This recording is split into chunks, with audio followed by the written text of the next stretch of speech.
அல்லாஹ் நாடும் பொழுது இந்த மக்காவிலே இருந்து நான் உங்களிடத்திலே வருவேன். அப்படி நான் மதீனா வந்தால் உங்களுடைய மனைவி, மக்கள், தாய், தந்தை எல்லோரையும் காட்டிலும் என்னை நீங்கள் நேசிக்க வேண்டும். 2வது ஒப்பந்தம். 3வது ஒப்பந்தம், நான் மதீனா வந்தது குறைஷிகளுக்கு ஒரு காலகட்டத்தில் தெரிந்தால் அந்த மதீனாவை சுற்றி இருக்கிற எல்லா மக்களையும் திரட்டி வந்து எதிர்ப்புகள் தெரிவிப்பார்கள். தேவைப்பட்டால் போர் கூட செய்வார்கள். அந்த நேரத்தில் என்னை நீங்கள் அவர்களிடத்திலே ஒப்படைத்து விடக்கூடாது, என்னை நீங்கள் பாதுகாக்க வேண்டும். ரசூலுல்லாஹி ஸல்லல்லாஹு அலைஹி வஸல்லம் அவர்கள் 3வது ஒப்பந்தம். 3 ஒப்பந்தங்களையும் செவிதாழ்த்தி கேட்ட அந்த மக்கள், அதில் குறிப்பாக சஅத் பின் முஆத் ரலியல்லாஹு அன்ஹு அவர்கள் எழுந்து பேச ஆரம்பித்தார்கள். யா ரசூலல்லாஹ், நாங்கள் உங்களிடத்திலே ஒரு சில ஒப்பந்தங்களை எதிர்பார்க்கிறோம். ரசூலுல்லாஹி ஸல்லல்லாஹு அலைஹி வஸல்லம் என்ன ஒப்பந்தம்னு கேட்டாங்க. சஅத் பின் முஆத் அவர்கள் சொன்னார்கள், 1, நீங்கள் மக்காவில் இருக்கிறவரை உங்களை எங்களால் பாதுகாக்க முடியாது. என்றைக்கு நீங்கள் மதீனா வருகிறீர்களோ அப்படி நீங்கள் மதீனா வந்தால் உங்களை நாங்கள் பாதுகாப்போம், பாதுகாப்புக்கு நாங்கள் உத்தரவாதம். 2வது, அப்படி நீங்கள் மதீனா வந்த பிறகு அல்லாஹ் நாடி இந்த இஸ்லாம் வளர்ந்தால் நீங்கள் எங்களை விட்டுட்டு திரும்ப மக்கா தான் என் சொந்த ஊருன்னு நீங்கள் சொந்த ஊருக்கு போகக்கூடாது, எங்களோட தான் வாழணும், எங்களோட தான் நீங்கள் மௌத்தா போகணும்டாங்க ரசூல் ஸல்லல்லாஹு அலைஹி வஸல்லம். இனி என்னுடைய பாதை அன்சாரிகளுடைய பாதை, இனி எனது ஊர் மதீனாண்டாங்க ரசூல் ஸல்லல்லாஹு அலைஹி வஸல்லம். அதனால தான் ரசூல் ஸல்லல்லாஹு அலைஹி வஸல்லம் மக்கா வெற்றிக்கு பிறகு திரும்ப மதீனாவுக்கு போனாங்க. அங்கே தான் ரசூலுல்லாஹ்வுடைய கபர், அங்கே தான் ரசூலுல்லாஹ் மௌத்தாவும் போனாங்க. 3வது, அந்த மக்கள் கேட்டார்கள், யா ரசூலல்லாஹ், நாங்கள் மிக சிரமப்பட்டு இந்த மார்க்கத்தை இப்பொழுது நாங்கள் ஏற்றிருக்கிறோம், அதைவிட மிகுந்த சிரமம் உங்களை பாதுகாப்பது. இவ்வளவு தியாகங்களையும் நாங்கள் செய்தால் எங்களுக்கு மறுமை நாளிலே இறந்த பிறகு எங்களுக்கு சொர்க்கம் கிடைக்குமான்னு கேட்டாங்க. ரசூல் ஸல்லல்லாஹு அலைஹி வஸல்லம், உங்களுக்கு சொர்க்கம் கிடைக்க நான் உத்தரவாதம்ட்டாங்க. இரவு நேரத்தில் ரகசியமாக நடக்கக்கூடிய உரையாடல். இஸ்லாம் வளர்ந்த வரலாறு நம்ம எல்லாம் நம்முடைய மக்களுக்கு சொல்லிக் கொடுக்கணும், நம்முடைய குடும்பத்தார்களுக்கு சொல்லிக் கொடுக்கணும், நம்முடைய நண்பர்களுக்கு சொல்லிக் கொடுக்கணும். அல்லாஹ்வுடைய ரசூல் மதீனா போவதற்கு முன்னதாகவே இஸ்லாம் வளர்ந்த வரலாறு. 4வது, அந்த மக்கள் என்ன கேட்டாங்க தெரியுமா? யா ரசூலல்லாஹ், ஒப்பந்தம் முடிஞ்சது, நாங்கள் இப்போ மதீனா போகிறோம், ஆனால் மதீனாவில் உங்களுக்கு தெரியாது யூதர்கள் ஜாஸ்தி. அந்த யூதர்கள் எப்படிப்பட்டவர்கள் தெரியுமா? எல்லா வேதங்களையும் படித்தவர்கள். அவங்கள்ட்ட போய் இந்த இஸ்லாமிய பிரச்சாரம் செய்யும் போது அவன் வேதத்தில் இருக்கக்கூடிய ஏதாவது ஒரு வரியை எடுத்து சொல்லி மக்களை குழப்புவதற்கு வாய்ப்புண்டு. கைதேர்ந்தவர்கள் யூதர்கள், ஃபித்னா செய்வதிலும் குழப்பங்கள் விளைவிப்பதிலும்.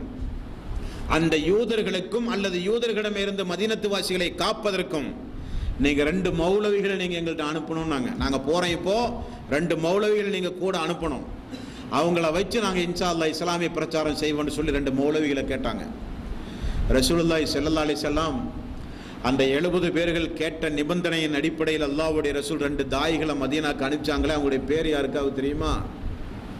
1 முஸ்அப் ரலியல்லாஹு அன்ஹு, தெரியுமா உங்களுக்கு? ரொம்ப பெரிய செல்வந்தர், இஸ்லாத்தை தழுவி மிகப்பெரிய தியாகம் செய்து ஷஹீதாகி மரணித்து போன அல்லாஹ்வுடைய ரசூலுடைய நேசத்துக்குரிய தோழர் முஸ்அப் ரலியல்லாஹு அன்ஹு. 2வது யார் அனுப்புனாரு தெரியுமா? 2 கண்ணும் தெரியாத அப்துல்லா இப்னு உம்மி மக்தூம். 2 பேரும் யார் என்றால் திருக்குரானை கரைத்து குடித்தவர்கள், திருக்குரானிலே தேர்ச்சி பெற்றவர்கள். 2 பேரை மதீனாவுக்கு அனுப்பின உடனே அந்த 5 பேர்த்தோட வந்தார் அஸ்வத் ரலியல்லாஹு அன்ஹு. அவருக்கு ரொம்ப பெரிய சந்தோஷம். அந்த அஸ்வத் அவர்கள் இந்த முஸ்அபையும் அப்துல்லா இப்னு உம்மி மக்தியும் கையில பிடிச்சிட்டு மதீனாவுடைய வீதி ஃபுல்லா நடப்பாங்க. ஏன்னா 2 மௌலவிய கையில் இருக்கிறாங்களே. தோட்டங்கள்ல போய் அமர்வது, வீடுகளில் போய் அமர்வது, அஸ்வதையும் இந்த முஸ்அபையும் அப்துல்லா இப்னு உம்மி மக்துமையும் மக்களை கொண்டு வந்து சந்திக்க வைப்பது. வாங்க 2 பேர் வந்திருக்கிறாங்க, அவங்கள்ட்ட நீங்க பேசுங்க பேசுங்க பேசுங்கன்னு சொல்லி சொல்லி சொல்லி சொல்லி ரசூலுல்லாஹி ஸல்லல்லாஹு அலைஹி வஸல்லம் மதீனா போறதுக்கு முன்னாடியே மதீனாவில் ஆயிரக்கணக்கான மக்கள் இஸ்லாமிய மார்க்கத்தை தழுவினார்கள். என்றால் எப்படி? அஸ்வத் என்கிற ஒரு தனி மனிதர். ரசூலுல்லாஹி ஸல்லல்லாஹு அலைஹி வஸல்லம் வாழ்க்கை வரலாற்றுலங்க முதல்ல ஜும்மா தொழுகை நடந்த இடம் எதுன்னு யாருக்காவது தெரியுமா? பஹ்ரைன்ல நடந்தது. அவுஸ் என்கிற ஒரு கோத்திரத்தார்கள் நடத்தினார்கள். அந்த கோத்திரத்தார்கள் நடத்திய பஹ்ரைனுடைய முதல் ஜும்மாவுக்கு பிறகு அடுத்த ஜும்மா எங்க நடந்தது தெரியுமா? கூஃபாவில் ஒரு மணல் மேட்டுக்கு மேலே நடந்தது. இந்த 70 பேரும் திரும்ப போகும்போது ரசூலுல்லாஹ் சொன்னாங்க, வெள்ளிக்கிழமை ஜும்மாவுடைய நாளிலே இனிமேல் நீங்கள் கூட்டு தொழுகை நடத்த வேண்டும்னு சொன்னார். அஸ்அது தான் முதல்ல ஜும்மா நடத்தினார்கள் இஸ்லாமிய வரலாற்று. ரசூலுல்லாஹ்க்கு கூட அந்த வாய்ப்பு கிடைக்கல. காரணம், மக்காவில் ஜும்மா நடத்தக்கூடிய சூழ்நிலைகள் கிடையாது. மதீனாவில் இஸ்லாம் வளர்ந்த பிறகு மக்களை எல்லாம் கூட்டி வைத்து அஸ்அத் ரலியல்லாஹு அன்ஹு அவர்கள் முதல்ல ஜும்மா தொழுகை அறிமுகம் செய்த ஜும்மா தொடங்குச்சு. கஅப் இப்னு மாலிக் என்கிற நபித்தோழர் உங்களுக்கு தெரியும், இறுதி கட்டத்தில் 2 கண் அவருக்கு போச்சு. தம் மகனோட வெள்ளிக்கிழமை ஜும்மாவுக்கு வரும்போதெல்லாம், ஜும்மாவுடைய பாங்கோசை கேட்கும் போதெல்லாம், பாங்குக்கு பிறகு சொல்ல வேண்டிய துவாவை சொல்லி முடித்து அவர் விசேஷமா ஒரு துவா செய்வார். இந்த கஅப் இப்னு மாலிக் என்ன துவா செய்வார்? அல்லாஹ்வே, அஸ்அத் அவர்களுக்கு கபருடைய வாழ்வையும் மறுமையுடைய வாழ்வையும் நீ சிறப்பாக்கி யா அல்லாஹ், அவருடைய பாவங்களை மன்னிப்பாயாக யா அல்லாஹ்னு விசேஷமா துவா செய்வார் அஸ்அத்ங்கிற பேர்ல. ஒரு நாள் மகன் கேட்டார், பாப்பா அந்த வெள்ளிக்கிழமை வந்துச்சுன்னு சொன்னா இந்த பாங்கோசைக்கு பிறகு அஸ்அத்ங்கிற ஒரு தோழருக்கு பிரத்யேகமாக நீங்க துவா செய்ய என்ன காரணம்னு கேட்டார் மகன். கஅப் இப்னு மாலிக் சொன்னார், மகனே உனக்கு தெரியாது, ஆரம்ப காலகட்டத்தில் இந்த மதீனாவில் முதலில் மக்களுக்கு ஜுமா தொழுகை தலைமையேற்று நடத்தியவர் அந்த அஸ்அத் என்று சொன்னார். அப்படி இஸ்லாம் வளர்ந்தது மதீனாவில். சரி, மக்காவில் தான் ரொம்ப நெருக்கடியான சூழ்நிலை. கொஞ்சம் வெளியூருக்கு போயாவது இஸ்லாமிய பிரச்சாரம் செய்வோன்னு சொல்லி ரசூல் ஸல்லல்லாஹு அலைஹி வஸல்லம் தனது அடிமை வளர்ப்பு மகன் ஸைத் அவர்களை கையில் பிடித்துக் கொண்டு தாயிஃபுக்கு போனார் ரசூல் ஸல்லல்லாஹு அலைஹி வஸல்லம். தாயிஃப் சம்பவம் புகாரில் பாருங்க, சுப்ஹானல்லாஹ். தாயிஃபுக்கு போன உடனே 150 கிலோமீட்டர் நடந்த அன்றைக்கு போய் பக்கத்து ஊருக்கு போய் இஸ்லாத்தை சொல்லுவோமே என்று சொல்லி ரசூல் ஸல்லல்லாஹு அலைஹி வஸல்லம் அவர்கள் போய் எடுத்த உடனே ஊர் மக்களை சந்திச்சா இஸ்லாம் வளராது என்று சொல்லி அந்த கோத்திரத்துடைய தலைவர்கள் யாருன்னு ரசூல் ஸல்லல்லாஹு அலைஹி வஸல்லம் அவர்கள் பார்த்து ஒவ்வொரு கோத்திரத்தாருடைய தலைவர்களை போய் சந்தித்த செய்தி ஹதீஸ்களில் படிச்சு பாருங்க. சுப்ஹானல்லாஹ், ரசூல் ஸல்லல்லாஹு அலைஹி வஸல்லம் எவ்வளவு சிரமப்பட்டார்கள் இந்த மார்க்கத்தை வளர்த்துவதற்கு. ஒரு கோத்திரத்துடைய தலைவர் போய் சந்திக்கிறார். அவர் என்னன்னு கேட்கிறார். நான் தான் இறுதி தூதர் முஹம்மது நபின்னு சொல்றார். அவன் சொன்ன வாசகம் என்ன தெரியுமா? போயும் ஒரு அடிமையா அல்லாஹ் தஆலா தூதரா அனுப்புனா அல்லாஹ்க்கு ஒரு வேலை இல்லையான்னு கேட்டு துரத்தி விட்டான். இனி ஒரு கோத்திரத்துடைய தலைவரை போய் சந்திச்சார் ரசூல் ஸல்லல்லாஹு அலைஹி வஸல்லம். அவர்கிட்டையும் போய் இஸ்லாமிய பிரச்சாரம் செய்யும் போது அவன் சொன்னான், மக்காவில் எவ்வளவோ சங்கை மிக்க கௌபாவை பராமரித்து கொண்டிருக்கின்ற எவ்வளவோ பெரிய தலைவர்கள் எல்லாம் இருக்கும் போது போய் அல்லாஹ் உன்னையா நபியா தேர்வு செய்யறான். இதை கேட்கவா அல்லாஹ் எங்களுக்கு உசுரை தந்து வாழ வச்சிருக்கிறான், இதுக்கு நாங்க சாகலாமேங்கிறான் ஒருத்தன். இனி ஒருத்தன் சொல்றான், உன்னுடைய மார்க்கம் உண்மையிலேயே சிறந்த மார்க்கமானால் இந்த காபாவை நீ வெற்றிகொள் பார்ப்போம், நாங்கெல்லாம் இஸ்லாத்தை ஏற்றுக்கிறோனுங்கிறான். இப்படி எல்லாரும் புறக்கணிச்சாங்க. இருந்தாலும் ரசூல் ஸல்லல்லாஹு அலைஹி வஸல்லம் விடலை. தலைவர்கள் தானே ஏற்றுக்கல.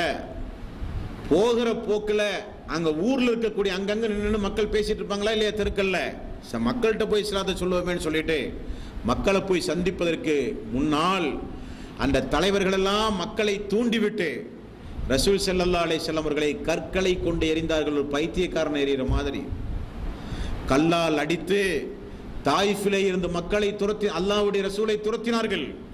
உடம்பெல்லாம் ரத்தம். ஓய்வெடுப்பதற்காக வேண்டி ஸைத் அவர்களை கையிலே பிடித்துக் கொண்டு ஒரு திராட்சை தோட்டத்திலே ரசூல் ஸல்லல்லாஹு அலைஹி வஸல்லம் அவர்கள் அமர்ந்தார்கள். புகாரியில் வருகிற செய்தி.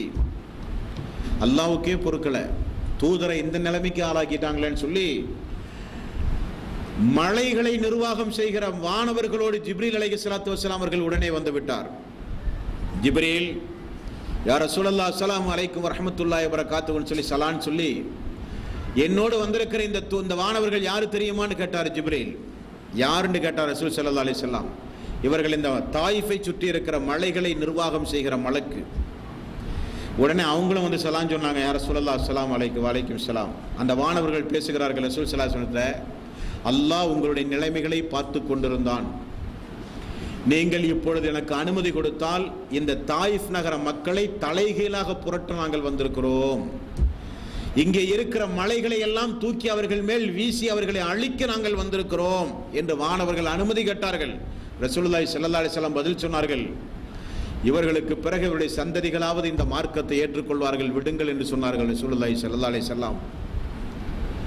ரத்தம் சிந்தி மிகப்பெரிய கடுமையான சோதனைகளுக்கு மத்தியில் எல்லாம் இந்த மார்க்கம் வளர்ந்தது. இந்த மார்க்கத்தில் சொல்லப்பட்ட ஏவப்பட்ட ஐங்கால தொழுகையாவது குறைஞ்சபட்சம் நாம் பேணுறோமா? ரசூலுல்லாஹி ஸல்லல்லாஹு அலைஹி வஸல்லம் அவர்கள் கஅபாவுக்கு பக்கத்தில் ஒரு நாள் படுத்துக் கொண்டிருந்தார்கள். ஓடி வருகிறார் ஒரு தோழர், கப்பாப் ரலியல்லாஹு அன்ஹு. ஓடி வந்தவர் என்ன சொன்னார்னு பாருங்க ஹதீஸ்ல. ஓடி வந்தவர் தன்னுடைய மேலாடையை கலட்டி ரசூலுல்லாஹி ஸல்லல்லாஹு அலைஹி வஸல்லம் இடத்தில் தன்னுடைய முதுகை காண்பித்து கொடுக்கிறார்கள். முதுகை பார்த்தா முதுகுல தோளே கிடையாது, எல்லாம் நெருப்பால் கருக்கி இருக்கிறார்கள். கப்பாப் ரலியல்லாஹு அன்ஹு அவர்கள் சொன்னார்கள், யா ரசூலல்லாஹ், எனது கொடுமையை பார்த்தீங்களா? வீட்டில் இருந்தேன். அவர் ஒரு பட்டறை வைத்திருந்தார், ஆயுதங்களை செய்கிற பட்டறை தொழில் கப்பாப் ரலியல்லாஹு அன்ஹு. குறைஷிகள் எல்லாம் ஓடி வந்து என்னை நெருப்பால் என்னை பின்புறமாக படுக்க வைத்து தள்ளி எனது முதுகையே சுட்டெரித்து விட்டார்கள் யா ரசூலல்லாஹ். ஆகவே இந்த கொடுமைகள் குறைய துவா செய்யக்கூடாதான்டார். கொடுமையிலிருந்து பாதுகாக்க துவா செய்யல, இந்த கொடுமைகள் குறைய நீங்கள் அல்லாஹ்ட்ட துவா செய்யக்கூடாதா யா ரசூலல்லாஹ்? ரசூலுல்லாஹி ஸல்லல்லாஹு அலைஹி வஸல்லம் முகமெல்லாம் சிவந்தது. படுத்து கொண்டிருந்த அல்லாஹ்வுடைய ரசூல் எழுந்து அமர்ந்தார்கள். தனது மேலாடையை தலையில இருந்து அல்லாஹ்வுடைய ரசூல் கலட்டினார்கள். கலட்டி விட்டு கப்பாபை பார்த்து சொன்னார்கள், கப்பாவே, நீங்கள் தெரிந்து கொள்ள வேண்டும், உங்களுக்கு முன்னால் ஒரு சமுதாயம் இந்த உலகத்திலே வாழ்ந்தது. இந்த மார்க்கத்தை ஏற்றார்கள் என்கிற ஒரே காரணத்திற்காக வேண்டி கழுத்துயர குழி வெட்டி குழிக்குள் இறக்கி ரம்பத்தை கொண்டு வந்து அறுத்து ரெண்டு கூறாக பிரித்து விட்ட சமுதாயம் எல்லாம் இந்த சமுதாயத்திலே உண்டு. இரும்பு சீப்புகளை கொண்டு வந்து மேனிகளை எல்லாம் கிழித்து கீறினார்கள்.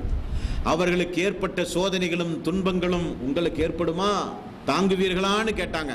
பேசாம போனாங்க கப்பாப் ரலியல்லாஹு அன்ஹு. சரித்திரம், வரலாறு, கற்பனை கதை அல்ல, ஹதீஸ்களிலே உள்ள சம்பவம் சகோதரர்களே. இஸ்லாம் வளர்ந்த அந்த அந்த ஹதீஸ்களை படித்து பார்க்கும் பொழுதெல்லாம் அந்த 1400 ஆண்டுகளுக்கு சென்று நாம் படித்து பார்த்தால் அப்படி ஒரு துன்பம், ஒரு சோதனை நம்மில் யாருக்காவது ஒரு நபருக்கு வரட்டும், இஸ்லாத்தை விட்டு என்னைக்கே போயிருப்போம். ஆனால் அல்லாஹு தாலா செழிப்பா வச்சிருக்கிறான் நம்மளை. இஸ்லாத்தினுடைய பொற்காலம்னு சொல்லணும் இந்த காலத்தை. நமக்கு இஸ்லாமிய மார்க்கத்தை பிரச்சாரம் செய்யவோ, இஸ்லாமிய மார்க்கத்தை படிக்கவோ, படிக்க மார்க்கத்தின் அடிப்படையில் இபாதத்து செய்யவோ நமக்கு இன்னைக்கு என்ன கஷ்டம்? நமக்கு இன்றைக்கு எந்த கஷ்டமும் கிடையாது. முஸ்லிம்கள் யார் என்று தேடி தேடி பிடித்து கொள்ளுகிற காலமா இந்த உலகத்தில் எங்குமே அப்படிப்பட்ட ஒரு சூழ்நிலைகள் கிடையாது. போர் நடக்கும்போது, ஏதாவது அசம்பாவிதம் நடக்கும்போது ஏதாவது தற்செயலாக முஸ்லிம்கள் கொல்லப்படலாமே தவிர முஸ்லிம்கள் என்பதற்காக வேண்டி 24 மணி நேரம் கொள்ளுகிற துனியாவில் எங்குமே ஒரு சந்தர்ப்ப சூழ்நிலை இல்லை. அல்லாஹ் அந்த அளவுக்கு இந்த மார்க்கத்தை வளர்த்தி நம்முடைய கையில் இன்றைக்கு தந்திருக்கிறான். ரசூலுல்லாஹி ஸல்லல்லாஹு அலைஹி வஸல்லம் அவர்களை பார்க்க ஒரு நாள் அம்மார் அவர்கள் ஓடி வந்தார்கள். ஏன் அவர் ஓடி வந்தாரு? ஓடி வந்த அம்மார் அவர்கள் சொன்னார்கள், யா ரசூலல்லாஹ், என் உயிர் போகக்கூடிய நிலை வந்த உடனே நான் உங்களை கொஞ்சம் திட்டிட்டேன் யா ரசூலல்லாஹ்னு சொன்னார். இந்த குறைஷிகள் என்ன தெரியுமா செய்தான்? அம்மாரை கொல்றதா ஒரு கட்டத்தில் முடிவு செய்தான். அம்மார் அவர்களை பிடித்து கொண்டு வந்து தண்ணீர் தொட்டியில் தலையை மூழ்கடித்து காலை வச்சு கழுத்தை தண்ணிக்குள்ள அமுத்தினான்.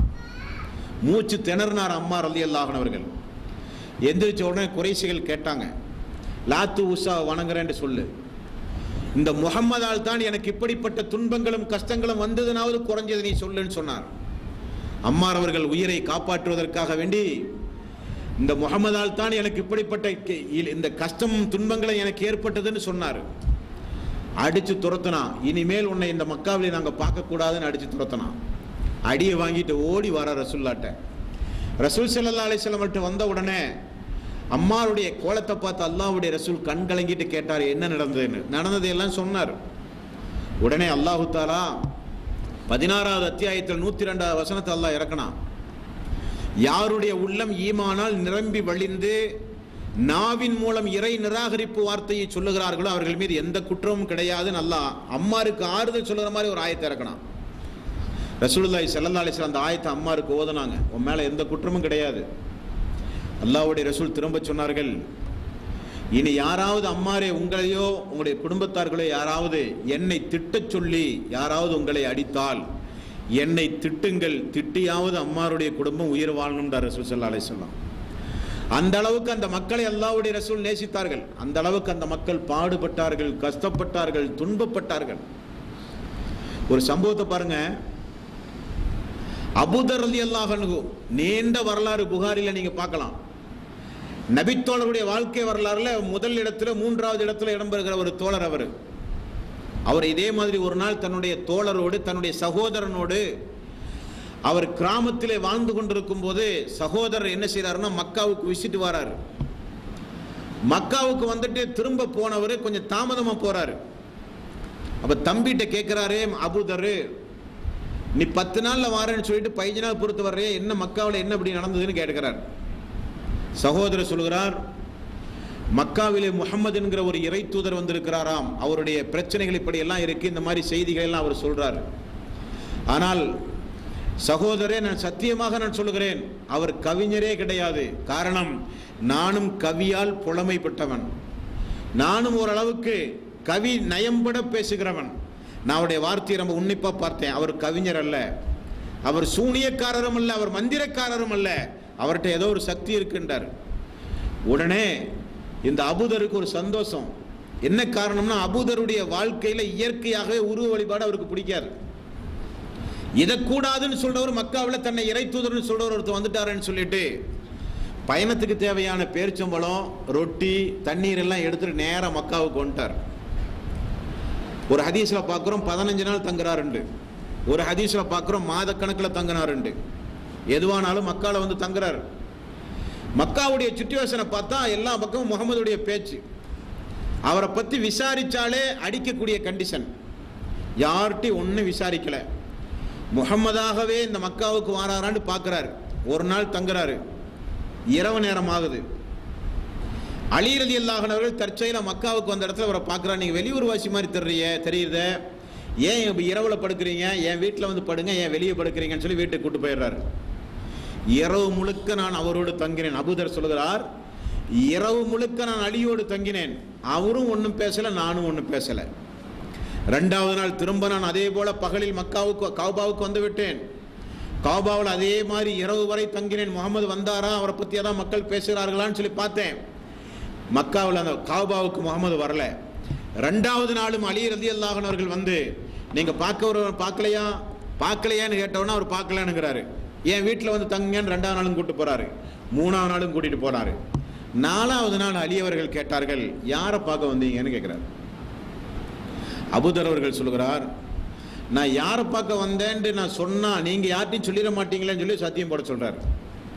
அலி ரலியல்லாஹு அன்ஹு சத்தியத்துக்கு தயாராகிறார். உடனே சொல்றார், முஹம்மது என்கிற ஒரு இறை தூதரை சந்திப்பதற்காக வேண்டி வந்தேன், எனது பெயர் அபூதர், நான் கிஃபார் கோத்திரத்தை சார்ந்தவேன்னு சொல்றார். அலி ரலியல்லாஹு அன்ஹு அவர்கள் திரும்ப சொல்கிறார், முஹம்மது இருக்கிற இடத்திற்கு நான் உங்களை அழைத்து சென்று உங்களை பார்க்க நான் வைக்கிறேன், ஆனால் நீங்க போய் யார்ட்டையும் சொல்லிடக்கூடாது, நீங்க எனக்கு ஒரு சத்தியம் போடுங்கிறார்.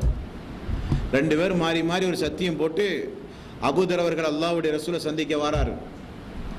ரசூலுல்லாஹி ஸல்லல்லாஹு அலைஹி வஸல்லம் அவர்களை சந்திச்சாச்சு. இஸ்லாமிய மார்க்கத்தையும் தழுவினார். தழுவினோன்னு அபூதர் சொல்றாரு, யா ரசூலல்லாஹ், கிராமத்தை காலி செய்துட்டு உங்களோட வந்து நான் தங்கிடவா மக்காலன்னு கேட்கிறார். வேண்டாம், நீ மக்காவுக்கே போயிரு, உங்களுடைய கிஃபார் கோத்திரத்துக்கே நீ போய்விடு, மக்காவில் தங்க வேண்டாம். வெளியூர் வாசிகள் என்றால் அடித்தே கொன்று விடுவார்கள், உள்ளூர் வாசிகளே இஸ்லாமிய பிரச்சாரம் செய்ய முடியாத சூழ்நிலை, யார்கிட்டையும் பேசாம நீங்க வெளியூருக்கு போயிருங்கன்றாரு.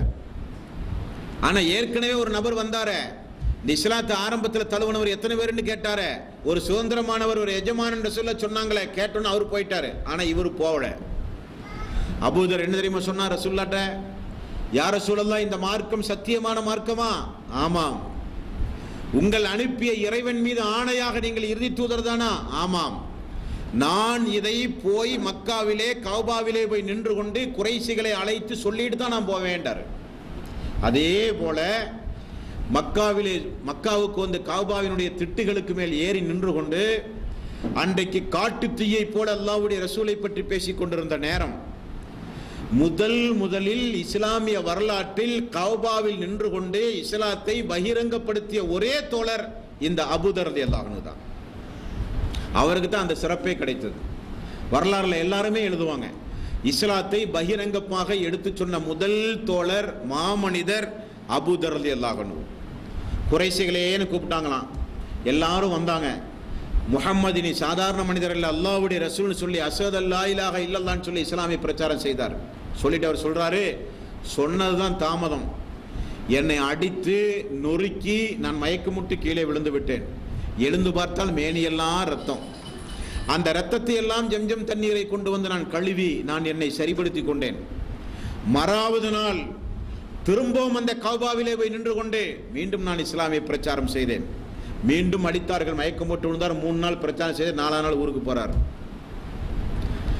இஸ்லாம் நீங்களும் நானும் நினைப்பதைப் போல சாதாரணமாக வளர்ந்த மார்க்கம் அல்லங்க, மிகப்பெரிய தியாகம். அவர்கள் எல்லாம் மறுமையில போய் சந்திக்க போக போறோம். அவங்கெல்லாம் கேட்பாங்க, இந்த மார்க்கத்தை இவ்வளவு தியாகம் பண்ணி உங்களுடைய கையில கொடுத்தோமே, நீங்க என்ன இந்த மார்க்கத்தை செய்தீங்கன்னு கேட்பாங்க. அப்படி நாயகத் தோழர்களையும் குடும்பத்திற்காக வேண்டி குடும்பமாக தியாகம் செய்த சஹாபாக்களுடைய குடும்பத்தார்களையும் இன்ஷா அல்லாஹ் நாம் பார்க்க போறோம். அப்படி பார்க்கும்போது இந்த மார்க்கத்திற்காக வேண்டி நாம் செய்த தியாகங்களோடு அவர்களை போய் சந்திக்கிற ஒரு பாக்கியம் நமக்கு கிடைக்கணும். நபிகள் நாயகம் ஸல்லல்லாஹு அலைஹி வஸல்லம் அவர்கள் இந்த மார்க்க பிரச்சாரத்தை மெல்ல மெல்ல இப்படி நகர்த்தும் போதுதான் அல்லாஹ்வுடைய ரசூலுடைய வாழ்க்கையில மிகப்பெரிய ஒரு பேரிடி விழுது. என்ன இடி தெரியுமா? அல்லாஹ்வுடைய ரசூலை அன்று வரை அந்த மக்கள் அடிக்க முயற்சி செய்யல. காரணம் என்ன? ரசூலுல்லாஹ்வுடைய குடும்பம் ரொம்ப பெரிய குடும்பம். அம்மாரை அடித்தார்கள், பிலாலை அடித்தார்கள், முஸாபை அடித்தார்கள், எல்லாத்தையும் அடிப்பாங்க. அபூபக்கரை அடிக்க மாட்டாங்க, ரசூலுல்லாஹை அடிக்க மாட்டாங்க.